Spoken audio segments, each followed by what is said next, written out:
আসসালামু আলাইকুম প্রিয় দর্শক, অন্য মঞ্চের আলাপচারিতায় আপনাদের সকলকে স্বাগত জানাচ্ছি। জি, অনেক ধন্যবাদ। হাদি ভাইয়ের ঘটনায় জামাত শিবির অনেক তাড়াহুড়া করে ফেলেছে। ঘটনা ঘটার সঙ্গে সঙ্গেই তারা মির্জা আব্বাসকে ট্যাগিং করে একটা ব্লেম গেম খেললো খুব ভালোভাবে। এই ব্লেম গেমটা হাদি এই ঘটনায় আসামিদেরকে পালিয়ে যেতে সহযোগিতা করেছে, কারণ পুরা ফোকাসটা জামাত শিবির নিয়ে যেয়ে ফেলছে জামাত শিবিরের উপরে, যার ফলে এই আসামিটাকে তাকে নিয়ে অনুসন্ধান করার পরিবর্তে মির্জা আব্বাস ভাইয়ের বিরুদ্ধে স্লোগান দেওয়া শুরু হয়ে গেছে।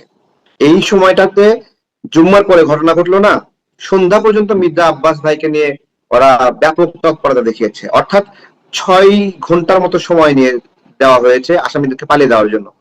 এই সময়টা সৃষ্টি করেছে জামাত শিবির, আমি মনে করি আর কি।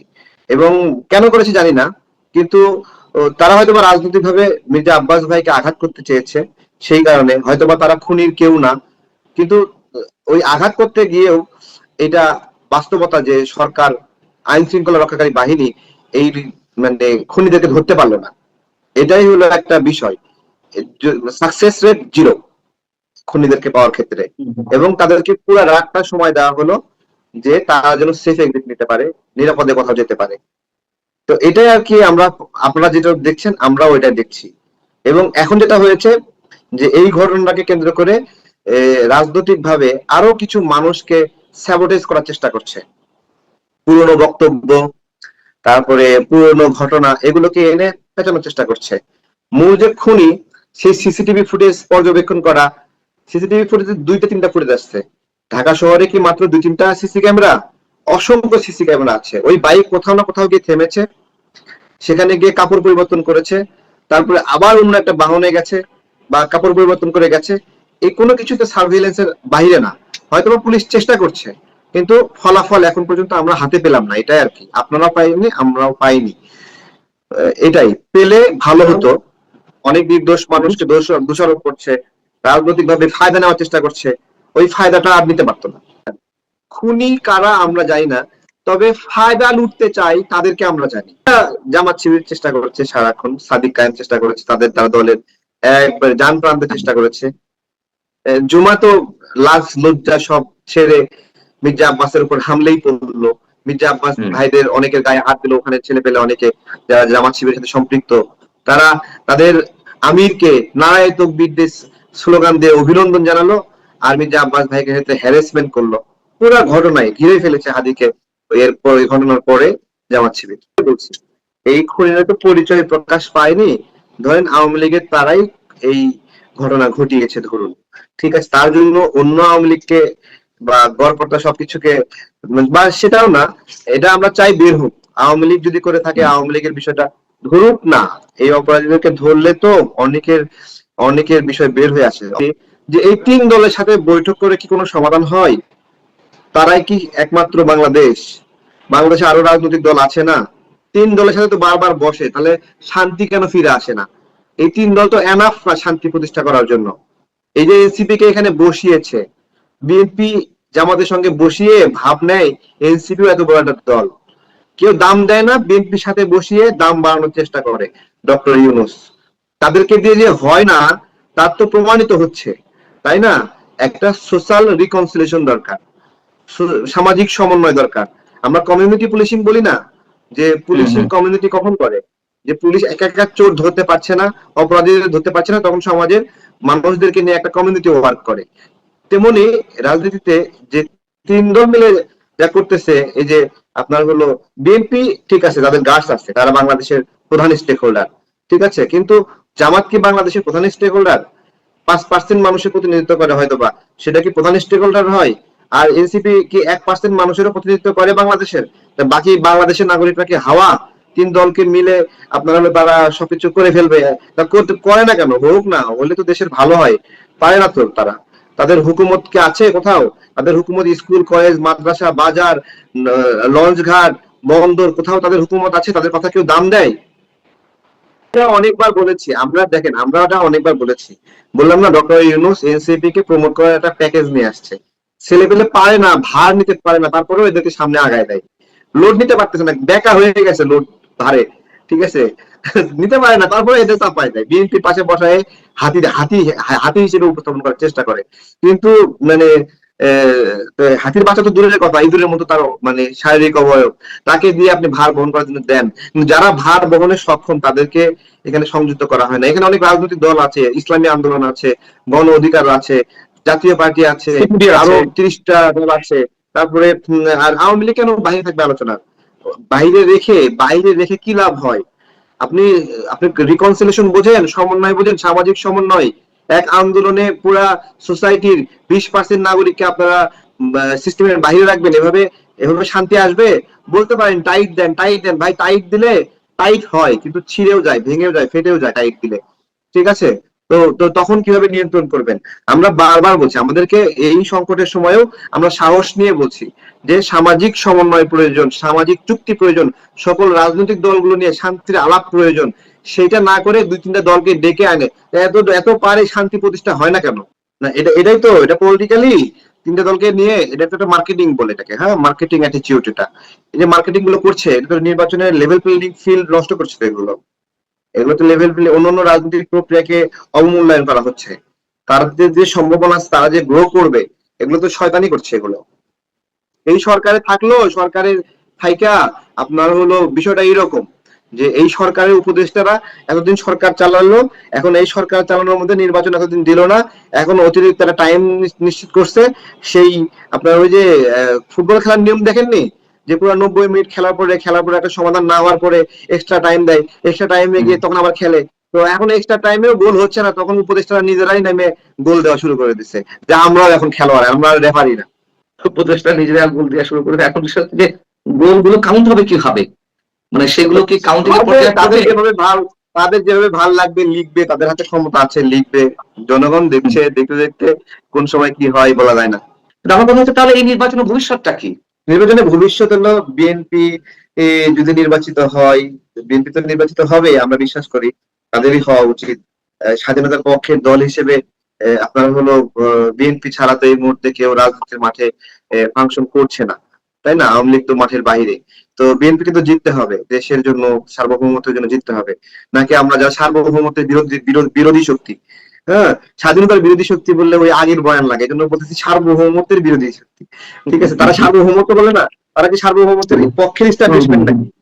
হ্যাঁ, সার্বভৌমত্বের বিপক্ষের ইস্টাবলিশমেন্ট বাংলাদেশে দখল নেবে, এটাকে আমরা চাই নাকি? আমাদের লড়াইটা তো এখানে। আমরা বিএনপির পক্ষে কেন বলি? বিএনপির পক্ষে এই জন্য বলি, তার সার্বভৌমত্বের এই মুহূর্তে একমাত্র পাহারাদার। ঠিক আছে? আরেকটা পাহারাদার, সে তো একটা বেকায়দায় আছে, বাংলাদেশ থেকে চলে গেছে, কত বড় একটা গণ অভ্যুত্থান হয়েছে, কতগুলো মানুষ নিহত হয়েছে, তাদের তো এখানে প্রাসঙ্গিকতা তারা নিজেরাই হারিয়েছে। সে জায়গা থেকে বিএনপির উপরেই একমাত্র আমাদের ভরসা, যে এই জায়গাতে তারা বাংলাদেশের নেতৃত্ব দেবে। কিন্তু আপনার কি মনে হচ্ছে যে ট্রেনটা লাইনে আমি দাঁড়িয়ে আছে? এই বিষয়ে বলি, বিএনপির উপরে ভরসা হলেও আমরা চাই না যে বিএনপি এই দায় নেই, যে হলো প্রতিদ্বন্দ্বিতাহীন একটা নির্বাচনের মাধ্যমে, অথবা দেশের মেজর একটা স্টেক হোল্ডার আওয়ামী লীগ, তাদেরকে বাদ দিয়ে একটা নির্বাচনী প্রক্রিয়া, সেই মাধ্যমে তারা ক্ষমতায় আসবে, এটা আমি চাই না। আমি কোনোভাবে চাই না বিএনপি 280টা আসন পাক। আমি চাই বিএনপি 180টা আসন পেয়ে সম্মানের সাথে সরকার চালাক, এবং সেই 180টা আসনের পরে বাকি যে মানে আসনগুলো আছে 120টা, ওই 120টা আসন তো ওইরাও জামাত শিবির রাজাকাররা পাবে না, ওইটাও দেশের পক্ষে যারা তারা হবে। ঠিক আছে? এটা আমার চাওয়া, আমার লড়াইটা এই জায়গায়। এখন থেকে তো জামাত আর মুক্তিযুদ্ধের বিরোধী শক্তি না, এখন তাদের জন্য একজন মুক্তিযোদ্ধা আছে, ওই যে মেজর আক্তার। ঠিক আছে? যাকে বিএনপি ফেলে দিয়েছে, ছুড়ে ফেলেছে, যাকে গাদ্দারি করার জন্য, বেইমানি করার জন্য ছুড়ে ফেলে দিয়েছে। যে ওই যে এভার কেয়ারে গিয়ে বললো না যে বেগম যে মারা গেছে, কিন্তু তাকে জোর করে রেখে দিচ্ছে, একটা গুজব ছড়ালো। জামাত আমাদের এখানে হ্যাঁ, জামাত যেরকম এই গুজবটা ছড়াইছে, তার সাথে মেজর আক্তারও মিলে গেছে এখন। অথচ 2 দিন আগে মেজর আক্তার যখন বলছিল যে এই রাজাকার, জামাতকে রাজাকার বলছিল না 2 দিন আগে, কয়েকদিন আগে রাজাকার বলছে। তো এটা হলো জামাত, বুঝছেন? মানে ওদেরকে রাজাকার গালি দিয়ে যদি ওদের আবার প্রশংসা করেন, ওরা গদগদ হয়ে আপনাকে বুকে টেনে নেবে। প্রত্যেকটা দেশের স্বাধীনতা, মুক্তিযুদ্ধ, এই ইতিহাসগুলো মাথার মুকুট হয়ে থাকে। ঠিক আছে? এই মাথার মুকুটকে এখন পা দিয়ে লাথি ফুটবল বানায় লাথি উষ্টা দিচ্ছে জামাতে ইসলাম। তাদের এখন গায়ে অনেক শক্তি, আমাদেরকে হত্যার হুমকি দিচ্ছে, আমাদের চামড়া তুলে নেবে, হাত পা ভেঙে দেবে, রক কেটে দেবে, অনেক ধরনের হুমকি দিচ্ছে। তো এটা আর কি আমরা ফেস করতেছি বিষয়গুলো, এটা থ্রেট উপলব্ধি করছি, আমাদের চলাফেরার পথে অনেক ধরনের থ্রেট পাচ্ছি আমরা। তো এটাই আর কি, বাংলাদেশের জন্য সার্বভৌমত্বের নতুন করে সংকট তৈরি হয়েছে। জানি না এখান থেকে আমরা কিভাবে মুক্তি পাবো, আপাতত কথা বলেই লড়াই করছি, এটাই আর কি। জামাতের এই শক্তির আধার কোথায়? যে আমাদের এই শক্তিটা আমাদের কারণে এটা হয়েছে, গণঅভ্যুত্থানের পরে আমরা তাদেরকে অতিরিক্ত সুযোগ দিছি। হ্যাঁ, আন্দোলন করলাম আমরা, এরা ছিল লুকায়ে আওয়ামী লীগের লুঙ্গির তলে, আন্দোলনের পর হঠাৎ করে বাইরে বলতেছে যে নারায়ে তাকবীর, ঠিক আছে? তো এই হলো বিষয়। তাহলে সরকারের পক্ষ থেকে কোন ধরনের পদক্ষেপ এদের বিরুদ্ধে নেই কেন, যারা মুক্তিযুদ্ধকে বিতর্কিত করছে এবং নানান উপায়ে করবে না তো? আমাদের এখানে সরকারে মুক্তিযুদ্ধের পক্ষের কেউ আছে নাকি এই সরকারে? এই যে মুক্তিযুদ্ধ মন্ত্রণালয়, তাদের কোনো লজ্জা শরম আছে? হ্যাঁ, তারা এই যে এত বড় গালি দিল, এত নোংরা নোংরা কথা বললো, তারপরে বাংলা এডিশন নাকি যেন একটা খুলছে, এটা তো একটা পর্ন সাইটে রূপান্তরিত হয়েছে, মেয়েদের নিয়ে নোংরা নোংরা ভিডিও দেয়। হ্যাঁ, তো এই যে এত বড় নোংরা কথা বললো যে আমাদের বীরঙ্গনারা পতিতা, এই এই ওয়েবসাইট থেকে ছাড়লো, ইউটিউব চ্যানেল থেকে ছাড়লো, ঠিক আছে? এখানে মুক্তিযুদ্ধ মন্ত্রণালয়ে সব মুক্তিযোদ্ধা কেউ আছে নাকি ওখানে? না সব কনভার্ট হয়ে রাজাকারে রূপান্তরিত হয়েছে? না হলে ওরা কোনো প্রতিক্রিয়া জানাইছে, কোনো নিষেধাজ্ঞা দিছে, কিছু বলছে, মামলা করছে? কার কাজ? এতগুলো টাকা দিয়ে একটা মন্ত্রণালয় চলে, সেই মন্ত্রণালয়ের টাকা ওদের হাওয়া খাওয়ার জন্য? কে তাকে গুলি করেছেন, তার পরিচয়, তার ছবি, সেগুলো নিয়ে পোস্টমর্টেম চলছে।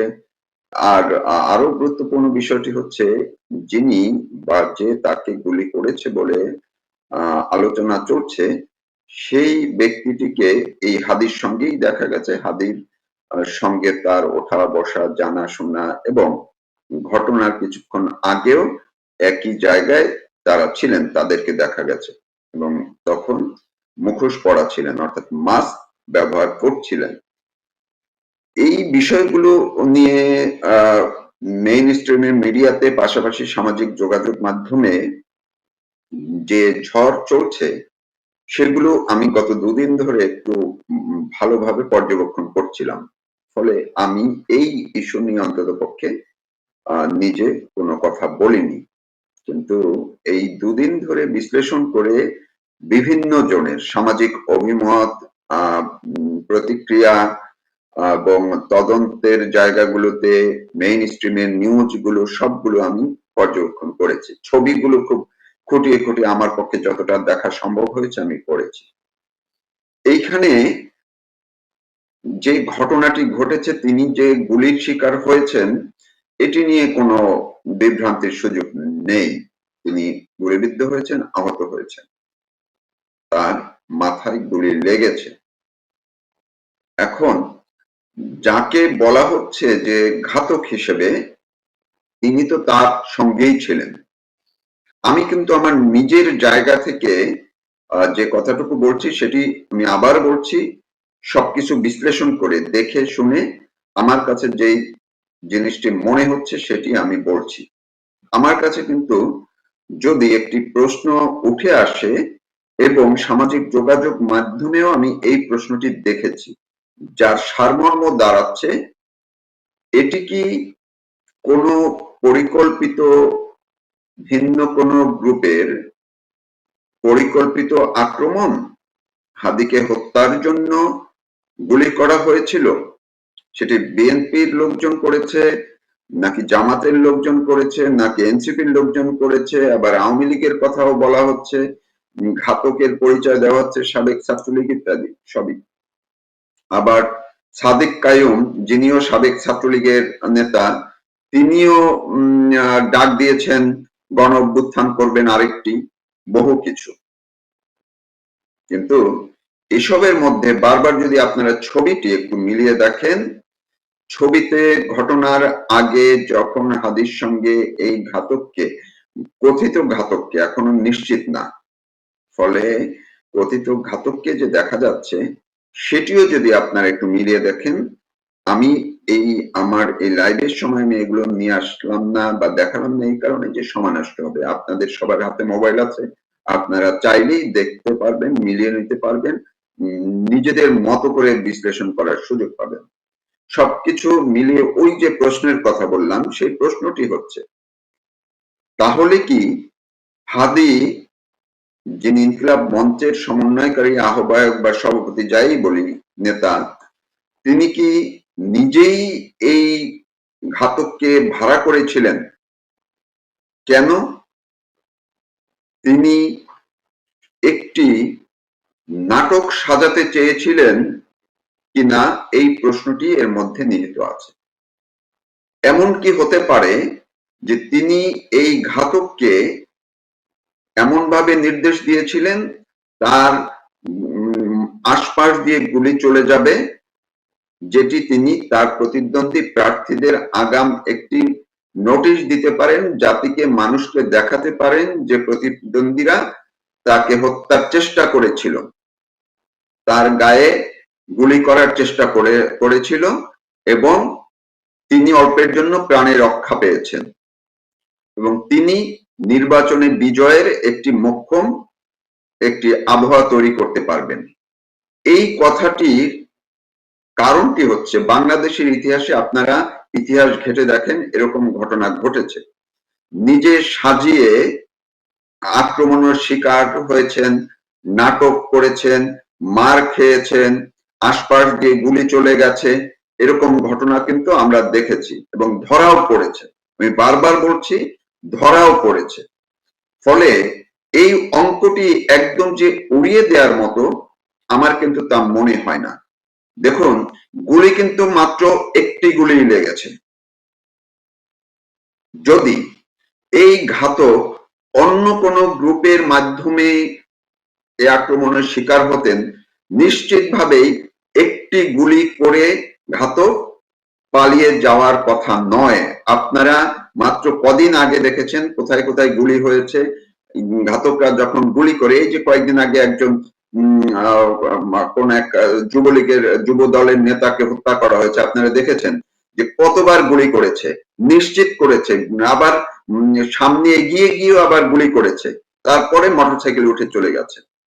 যত ঘটনা, কোথাও কি দেখেছেন শুধু একটা গুলি করে চলে গেছে? আমার বিশ্লেষণটি হচ্ছে, আমার কাছে মনে হচ্ছে, আমি জানি না, আমি এখনো নিশ্চিত না, কিন্তু সবকিছু দেখে শুনে বুঝে আমার কাছে মনে হচ্ছে এই ঘাতককে আসলেই হাদি ভাড়া করেও থাকতে পারেন, যে তার আশপাশ দিয়ে একটি গুলি ছুড়ে চলে যাবেন এবং তিনি এটি দেখাবেন, মিডিয়াকে দেখাবেন যে তাকে হত্যার চেষ্টা করা হয়েছিল এবং তিনি নির্বাচনী একটি ফায়দা নেওয়ার চেষ্টা করলেও করে থাকতে পারেন। কিন্তু দুর্ঘটনাবশত বা যেই ঘাতকই হোক, তিনি তার কোনো অন্য কোনো মোটিভ থাকলেও কিংবা তিনি আসলে এইখানে আশপাশ দিয়ে, মাথার পাশ দিয়ে, কানের পাশ দিয়ে গুলি করে চলে যাওয়ার চেষ্টা করেছিলেন, কিন্তু গুলিটি দুর্ভাগ্যবশত মাথায় লেগে গেছে হাদির। সেই ক্ষেত্রে এটি এক ধরনের অ্যাক্সিডেন্ট, দুর্ঘটনা। বা দুর্ঘটনা আমরা অনেক ঘটনায় দেখেছি না, যেমন পুলিশের অনেকে আছে বা বিভিন্ন সময় দেখেছি রিভলভার দিয়ে বা আগ্নেয়াস্ত্র দিয়ে অসতর্কতামূলক গুলি বেরিয়ে গেছে, নিজেই গুলিবিদ্ধ হয়েছেন, এরকম ঘটনা কিন্তু ঘটেছে। তো এই ঘটনাটি হাদির পাশে কিছুক্ষণ আগে যেভাবে এই কথিত ঘাতককে বসা দেখা গেছে, তিনি কেন মাস্ক ব্যবহার করলেন তখন? তিনি যদি অন্য কোনো গ্রুপ দ্বারা মোটিভেটেড হতেন কিংবা নির্দেশিত হতেন, মোতায়েনকৃত হতেন, তবে তো এই হাদিকে কত জায়গায় বসেই এই ঘাতক শুট করতে পারতেন, হত্যা করতে পারতেন, এত ঝুঁকে নেওয়া লাগতো না। ফিল্মি স্টাইলে যেভাবে রাস্তার মধ্যে হাদিকে গুলি করা হয়েছে, এটি তো অনেক রিস্কের ব্যাপার, অনেক ঝুঁকির ব্যাপার। তো এই ঝুঁকি কি তিনি নিতেন? যেহেতু তিনি তার পাশে ঘেঁষার সময় পেয়েছিলেন, এবং এমন না অফিসের মধ্যে, তিনি যখন অফিসে ছিলেন অফিসে অনেক লোকজন ছিল তাও না, তার আশেপাশে তিনি তো হয়তো একটু বাইরে কোথাও ডেকে, যেহেতু মাস্ক পরেছিলেন, বাইরে কোথাও ডেকে বা যে কোনো জায়গায় তিনি গুলি করে দিয়ে চলে যেতে পারতেন, তার জন্য আরো নিরাপদ ছিল চলে যাওয়া। কিন্তু এইভাবে সিনেমা স্টাইলে একদম মোটর সাইকেলে পাশ দিয়ে গুলি করে, আর মাত্র একটা গুলি, এই কথাটা কিন্তু আমি বারবার বলছি, মাত্র একটা গুলি করে চলে গেলেন। আর এর আগে পরে তিনি সুযোগ পেয়েও অন্য আড়ালে আবডালে তিনি গুলি করলেন না বা এই ঘটনাটি ঘটালেন না, যেই ঘাতক এই কাণ্ডটি করেছেন। ফলে আমার কাছে ওই প্রশ্নটি বারবার ঘুরে ফিরে আসছে আমার মনে, এবং এই জন্যই আমি এখন লাইভটি করছি। এটিও খতিয়ে দেখার দরকার কিনা যে হাদি নিজেই এই নির্বাচনকে কিংবা তার প্রতিদ্বন্দ্বী মির্জা আব্বাস বলি বা অন্যদেরকে ঘায়েল করা কিংবা নিজে নির্বাচনী একটি ফ্লো তৈরি করার জন্য, তার পক্ষে সহানুভূতি আনার জন্য এই তার উপরে হামলা বা গুলির চেষ্টা, তাকে হত্যা চেষ্টার একটি নাটক সাজানোর চেষ্টা করতে গিয়ে নিজে আসলে দুর্ঘটনাবশত গুলিবিদ্ধ হয়ে পড়লেন কিনা, এই ভাবনাটি আপনারা যারা শুনছেন আপনাদের মাথায় একটু নিয়ে আপনারা একটু চিন্তা করলেও করতে পারেন। আর যারা তদন্ত কাজে আছেন, যদি তারা চান, এটি কিন্তু খতিয়ে দেখাও যেতে পারে। আর হাদি যদি সুস্থ হয়ে ওঠেন, হয়তোবা তার মধ্য দিয়েও এরকম কিছু বের হয়ে আসতে পারে। হয়তোবা আমি বারবার এই শব্দটা ব্যবহার করছি আপনাদের জন্য। আমি এই চিন্তার খোরাকটি ঢুকিয়ে দিলাম আপনাদের মাথায়, আপনারা ভাবতে থাকুন। এবং এমন ঘটনা যেহেতু এর আগেও বহুবার বাংলাদেশের ইতিহাসে নির্বাচনের আগে অনেক প্রার্থীর ক্ষেত্রে এরকম আত্মঘাতী বিভিন্ন ঘটনা ঘটানো হয়েছে, সাজানো হয়েছিল, এই ঘটনাগুলো আছে। একদম উড়িয়ে দিয়ে বা গুজব বলে এটি এড়িয়ে যাওয়ার আসলে সুযোগ নেই। সবাই ভালো থাকুন, সুস্থ থাকুন এবং আজকের এই বাংলাদেশে নিরাপদে থাকুন। 1971 সালের 14ই ডিসেম্বর আমাদের বিজয় একদম কাছে চলে এসেছে, যখন পাকিস্তানি হানাদার বাহিনী টের পেয়েছিল যে তাদের পরাজয় নিশ্চিত, তখন মেজর জেনারেল রাও ফরমান আলীর প্ল্যান অনুযায়ী তারা বাংলাদেশকে শিক্ষা, সংস্কৃতি ও সামাজিকভাবে পঙ্গু করে দেওয়ার জন্য বুদ্ধিজীবী হত্যায় মেতেছিল। মূলত 31শে মার্চ থেকে বিভিন্ন পর্যায়ে বাঙালির বুদ্ধিজীবীদের হত্যা করা হচ্ছিল, কিন্তু 14ই ডিসেম্বর রাতে সর্বাধিক বুদ্ধিজীবীদের হত্যা করা হয়েছে।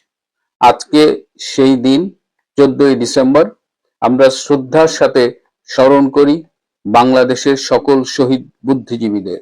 সেই সাথে আমরা স্মরণ করি 30 লক্ষ শহীদের এবং 4 লক্ষ মা বোনের, যাদের আত্মদানের বিনিময়ে আমরা বাংলাদেশের স্বাধীনতা পেয়েছি।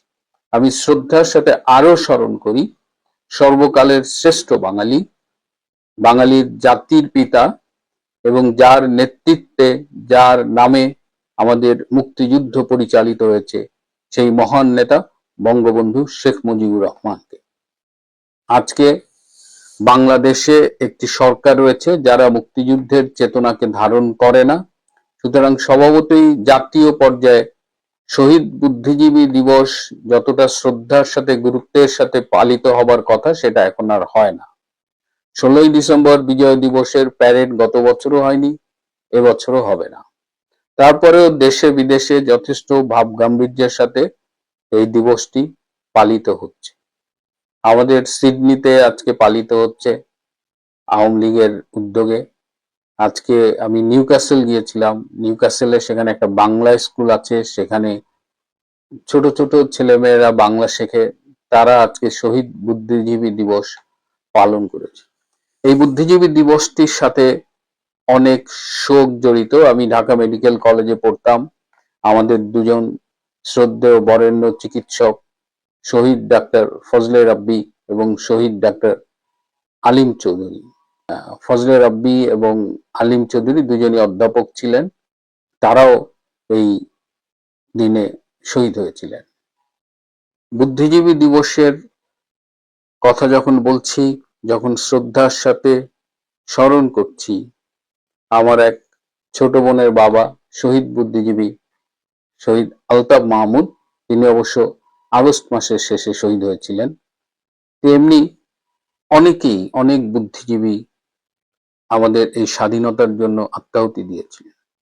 এই কথা যখন বলছি, তখন আজকে আমাদের সিডনিতে বাংলাদেশ সময় 1:40, দুপুর 1:40-এর দিকে বন্ডাই বিচ, সিডনির অন্যতম আইকনিক বিচ, প্রশান্ত মহাসাগর তীরে তাসমান সাগর, আসলে তাসমান সাগরের একটা সৈকত, এই বন্দাই বিচে সন্ত্রাসী ঘটনা ঘটেছে।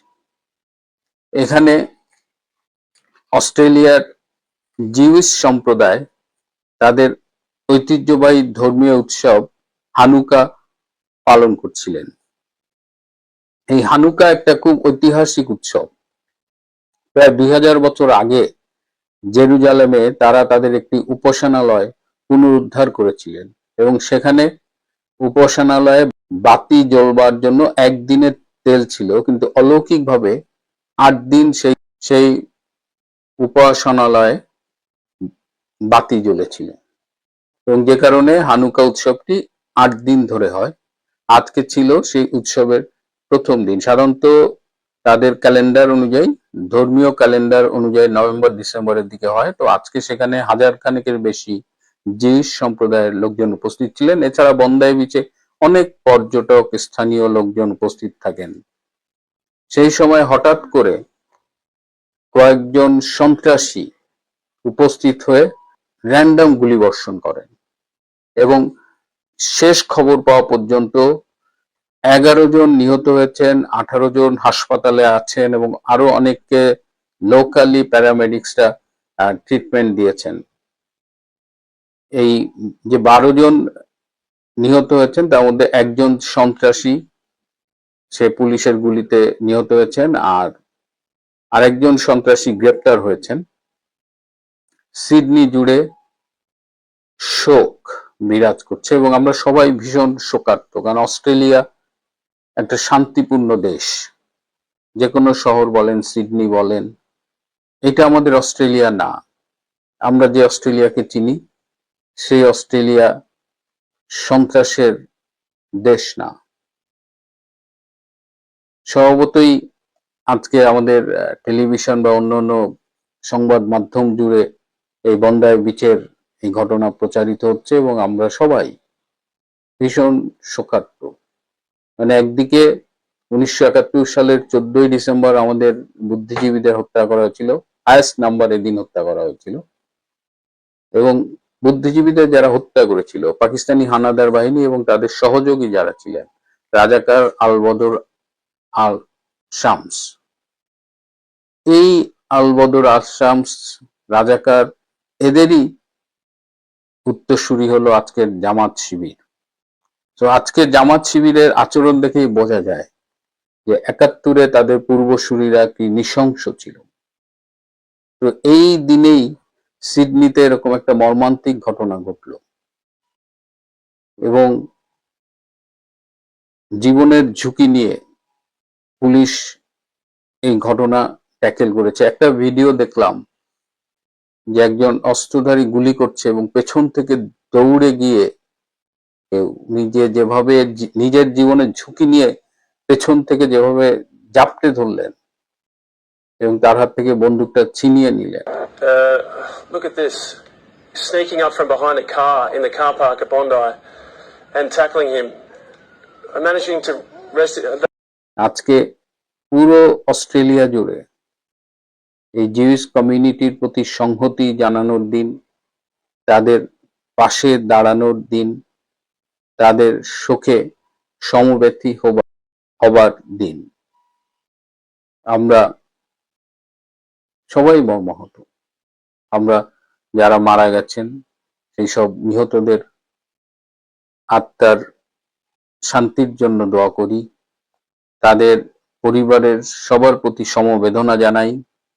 যারা আহত হয়েছেন তারা যেন দ্রুত সুস্থ হয়ে ওঠেন এবং আমরা দীপ্ত কণ্ঠে জানাতে চাই অস্ট্রেলিয়ায় সন্ত্রাসীদের কোনো ঠাঁই নেই।